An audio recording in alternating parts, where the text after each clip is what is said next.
প্রিয় দর্শক বন্ধুরা, এই মুহূর্তের জন্য আপার প্রাইমারি থেকে 4টি গুরুত্বপূর্ণ ইস্যু নিয়ে ফের আরও একবার আর্জেন্ট সংবাদ আপডেট উঠে আসছে। ইতিমধ্যেই ম্যাট কেসের জাজমেন্ট গতকালকে কিন্তু চলে এসেছে এবং নিয়োগের ক্ষেত্রে সবুজ সংকেত মিলে গিয়েছে।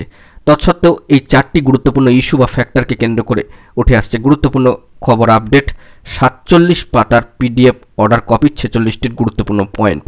তো সেই দিক থেকে দেখতে গেলে আর্জেন্ট ভিত্তিতে এই ভিডিওটা আপনাদের জন্য ক্রিয়েট করতেই হচ্ছে। ভিডিওটিকে শেষ পর্যন্ত ওয়াচ করবেন, চ্যানেলটিকে অবশ্যই সাবস্ক্রাইব করে সঙ্গে থাকবেন।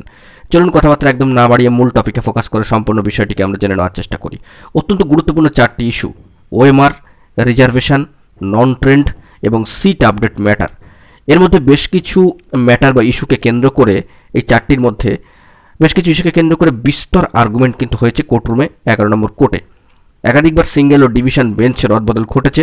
শেষ পর্যন্ত মহামান্য কলকাতা হাইকোর্টের 11 নম্বর কোর্টের সম্মানীয় বিচারপতি তব্রত চক্রবর্তী মহাশয়, সম্মানীয় বিচারপতি পার্থসারথী চ্যাটার্জি মহাশয় ডিভিশন বেঞ্চের তরফ থেকে 11 নম্বর কোর্টের তরফ থেকে গতকালকে ম্যাট কেসের কিন্তু জাজমেন্ট এসছে।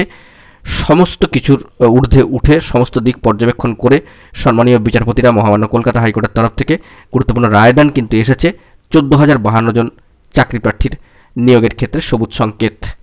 তাদের অ্যাপয়েন্টমেন্ট ইস্যু করতে হবে, সুপারিশপত্র দিতে হবে, যাবতীয় বিষয় ফেজ বাই ফেজে কাজকর্ম চলবে।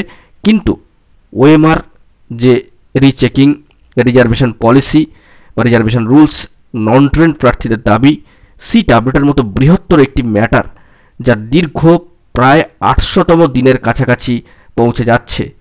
তো কার্যত সমস্ত কিছুকে পাশে রেখে কিন্তু এই জাজমেন্ট চলে এলো। সেই দিক থেকে সিট আপডেট সংক্রান্ত বিষয়ে কোনো বার্তাই কিন্তু এলো না এবং ওএমআর রিচেকিংয়ের বিষয়টিও কিন্তু কার্যত নস্যাৎ হলো। রিজার্ভেশন সংক্রান্ত বিষয়, যেখানে স্কুল সার্ভিস কমিশন তাদের নিয়মকানুন মেনেই কার্যাবলী সম্পাদন করেছেন, রিজার্ভেশন ইস্যুটাও কিন্তু ফ্যাক্টর হলো না। এবং নন ট্রেন্ড চাকরি প্রার্থী বন্ধুরা ট্রেনিং আপডেট করে নিয়োগের দাবিতে, সিট আপডেট করে নিয়োগের দাবি তুলছিলেন, তারাও কিন্তু ধর্ণা অবস্থান চালিয়ে যাচ্ছেন। তো সব দিক থেকে দেখতে গেলে এই যে ম্যাটারগুলি কার্যত দীর্ঘ সময় ধরে আর্গুমেন্ট হয়েছে, বক্তব্য পেশ হয়েছে বাদী বিবাদী উভয় পক্ষের তরফ থেকে, সব মিলিয়ে এই ইস্যুগুলি কার্যত আপাতত স্তব্ধ হলো এবং জাজমেন্টের পক্ষে যে রায়টা এলো, নিয়োগের পক্ষে সবুজ সংকেত এলো। পরবর্তী ক্ষেত্রে সিট আপডেট ম্যাটারকে কেন্দ্র করে আবারও ইন্টারভিউ বঞ্চিত আপার প্রাইমারি চাকরি প্রার্থীবৃন্দের তরফ থেকে সর্বোচ্চ ন্যায়ালয় সুপ্রিম কোর্টে যাওয়া হবে কিনা, এসএলপি দাখিল করা হবে কিনা, কোনো ধরনের পদক্ষেপ গ্রহণ করা হবে কিনা, সেইটি দেখার বিষয়।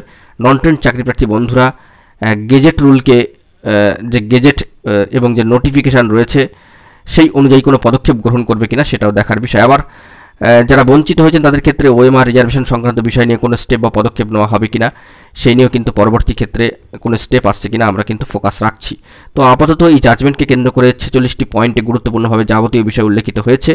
তবে OMR reservation rules, OMR rechecking বা রিএভলিউশন সংক্রান্ত বিষয়, নন ট্রেন্ড ইস্যু বা ফ্যাক্টর এবং সিট আপডেটের মতো বৃহত্তর একটি ম্যাটার কার্যত কোনো ক্ষেত্রেই কিন্তু উল্লেখিত হলো না। দীর্ঘ প্রায় 800 দিনের কাছাকাছি চাকরি প্রার্থী বন্ধুরা ইন্টারভিউ বঞ্চিতরা কিন্তু আন্দোলন চালাচ্ছেন। তো সেই দিক থেকে সিট আপডেট সংক্রান্ত বিষয়ে কোনো বার্তা না আসাটা কার্যত হতাশ করছে চাকরি প্রার্থীদের। তাদের ক্ষেত্রে কী ধরনের পদক্ষেপ গ্রহণ করা হবে সেইটি এখন দেখার। গতকালকেই মহামান্য কলকাতা হাইকোর্টের ডিভিশন বেঞ্চের তরফ থেকে অর্ডার হয়ে গিয়েছে এবং সেই অর্ডারের খুঁটিনাটি ব্যাখ্যা প্রয়োজন, বিস্তারিত আলাপ আলোচনার প্রয়োজন, বৈঠকের প্রয়োজন। স্কুল সার্ভিস কমিশন সদ্য অর্ডার হাতে পাওয়ার পরে এই ধরনের আলাপ আলোচনা করবেন নিশ্চয়ই। সে বিষয়ে আমরা পরবর্তী ক্ষেত্রে গুরুত্বপূর্ণ তথ্য পেলে সবটাই ফোকাস করবো এবং অফিসিয়ালি কবে নোটিফিকেশন আসছে প্রসেস সংক্রান্ত বিষয় সেইটাই এখন শুধুমাত্র দেখার।